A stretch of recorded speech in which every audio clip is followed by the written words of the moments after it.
باللہ من الشیطان الرجیم بسم اللہ الرحمن الرحیم السلام علیکم ورحمۃ اللہ وبرکاتہ۔ رمضان کا بابرکت اور پیارا مہینہ بالکل قریب ہے۔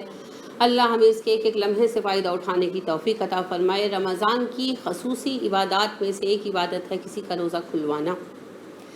ہم نے افطار کروانے کو افطار پارٹی بنا دیا، یہ غلط ہے۔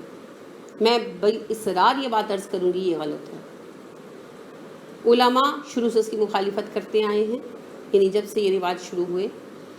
افطار کو کروانا، کسی کا روزہ کھلوانا بہت اجر ہے، لیکن اس کے لیے ایسی پارٹی جو ہمارے یہاں ارینج کی جاتی ہے کہ ساروں کو بلا لیتے ہیں، لمبے چوڑے کھانے بنتے ہیں، پکوان بنتے ہیں، بیٹھے ہوئے ہیں اور اتنی دور دور سے آ رہے ہیں، سارا وقت رستوں میں ضائع ہو جاتا ہے، 2-3 گھنٹوں کا سفر ہوتا ہے، گھنٹے کا 2 گھنٹوں کا سفر ہے۔ لاہور ہی اتنا بڑا ہو گیا ہے، اب پھر وہاں سے تشریف لاتے ہیں، پھر آتے ہیں، بیٹھتے ہیں، پھر اب اتنے لمبے پکوان بن رہے ہیں، اب ظاہر ہے بالکل افطار کے وقت پہ تو نہیں پہنچتا، تو معیوب لگتا ہے، تو لہٰذا جلدی نکلتے ہیں۔ تو یہ تقریباً ظہر سے لے کر عشاء تک کا سارا وقت ضائع ہو جاتا ہے۔ تراویح اکثر لوگ پھر نہیں پڑھتے، اور اگر پڑھتے بھی ہیں تو کیا کرتے ہیں، گھروں میں پڑھ لیتے ہیں، مساجد سونی رہ جاتی ہیں، اور بہت سارے مسائل ہوتے ہیں۔ یہ طریقہ کار نہیں ہے، یہ طریقہ کار نہیں ہے۔ ہمیں اپنے آپ کو تبدیل کرنا ہوگا۔ پھر ہوتا کہ جب اکٹھے ہو جاتے ہیں، پھر کھائے جا رہی ہیں، پیے جا رہے ہیں، تیری بات میری بات، غیبت، ہنسی کھیل، یعنی وہ سنجیدگی نہیں رہتی جو روزے کی حالت میں ہوتی ہے،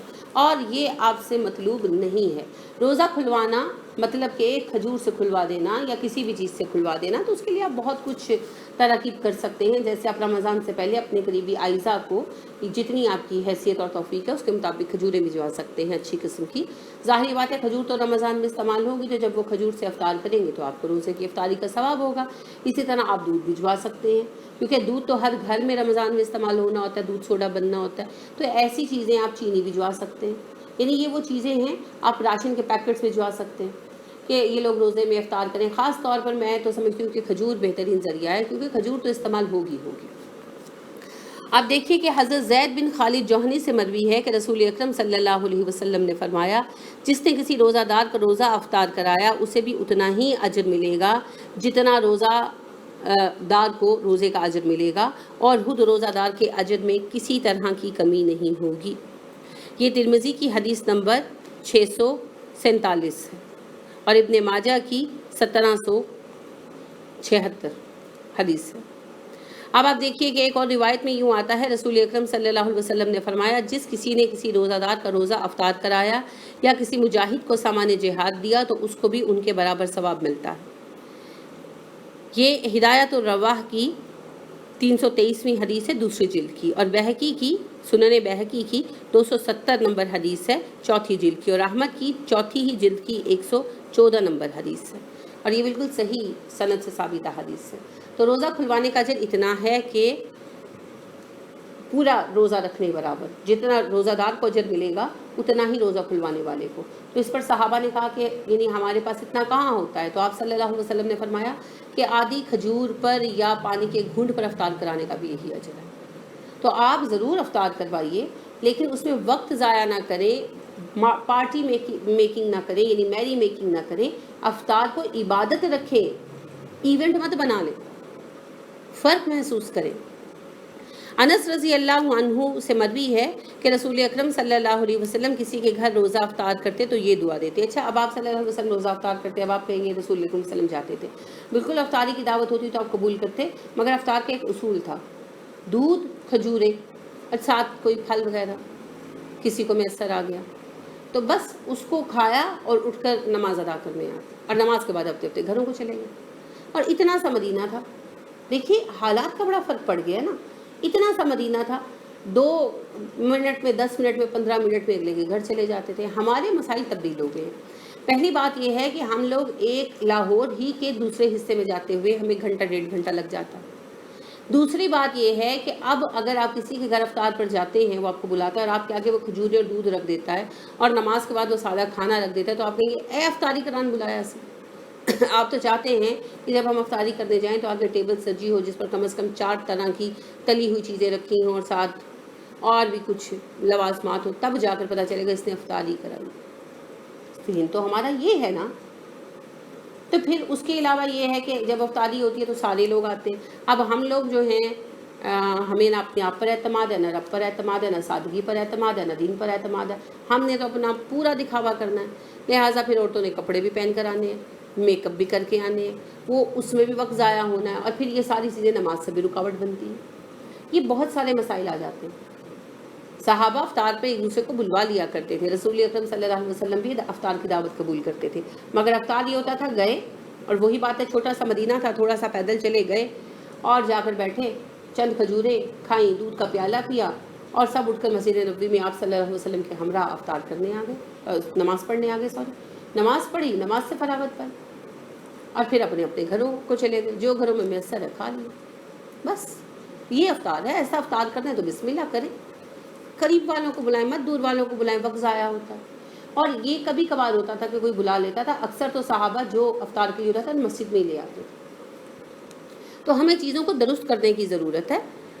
اور تو کسی معاملے میں ہمیں سنت نظر نہیں آتی. ہاں اپنی پارٹی میکنگ کے لیے ہم سنتوں کو ضرور توڑ مروڑ لیتے ہیں. بہرحال رسول اکرم صلی اللہ علیہ وسلم کسی کے گھر اگر روزہ افطار کرتے تو یوں دعا دیتے: افطرا صائما، افطرا عندکم الصائمون، افطرا افطار کرے، عندکم تمہارے ہاں، الصائمون روزہ دار، وَأَكَلَ اور کھاتے رہیں، طعامکم تمہارا کھانا، الابرار نیک لوگ، وَتَنَزَّلَتْ اور اتریں، علیکم تم پر، الملائکہ فرشتے.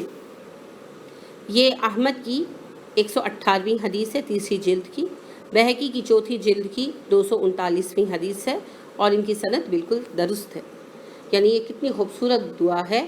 افطر عندکم الصائمون، تمہارے ہاں ہمیشہ روزہ دار روزے کھولتے رہیں، وَأَكَلَ طَعَامَكُمُ الْأَبْرَارُ اور تمہارا کھانا ہمیشہ نیک لوگ کھاتے رہیں، وَتَنَزَّلَتْ عَلَيْكُمُ الْمَلَائِكَةُ اور تم پر ہمیشہ فرشتے اترے، یعنی رحمتیں لے کر اترے.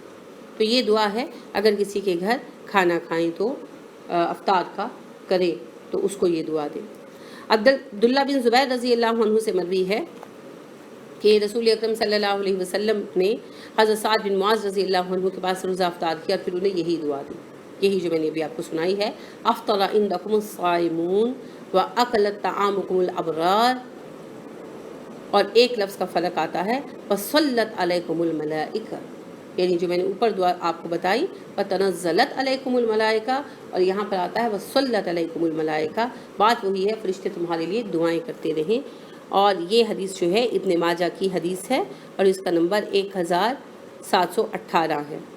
تو دونوں کی سندیں صحیح ہیں. ایک لفظ کا فرق ہے، چاہے آپ تنزلت پڑھ لیں چاہے صلت پڑھ لیں، بات ایک ہی آئے گی، بات میں فرق نہیں ہے.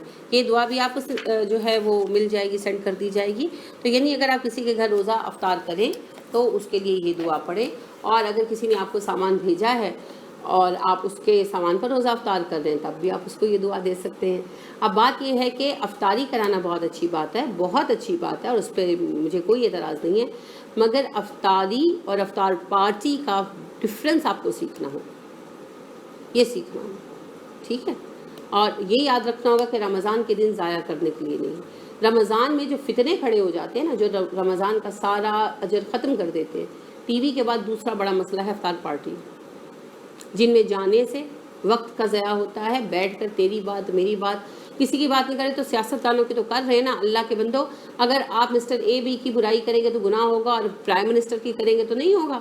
وہ بھی غیبت ہی ہے، کیونکہ آپ کچھ کر تو سکتے نہیں، خالی ٹیبل پر بیٹھ کر گفتگو کا موضوع ہے. آپ اس کا ٹھٹھا اڑا، اس کا ٹھٹھا اڑا، کچھ کریں سالڈ بنیادوں پر نا.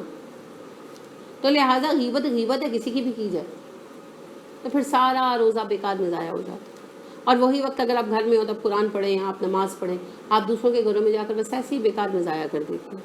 تو بہرحال افطاری کرانا باعث اجر ہے، اور افطار پارٹیاں ایک فتنہ ہے جن سے ہمیں بچنا ہے، اور ہمیں دیکھنا ہے کہ ہم اپنے روزے کو کیسے سلامت رکھیں کہ ہمارے روزے کا اجر ضائع نہ. اللہ ہمیں توفیق عطا فرمائے، آمین.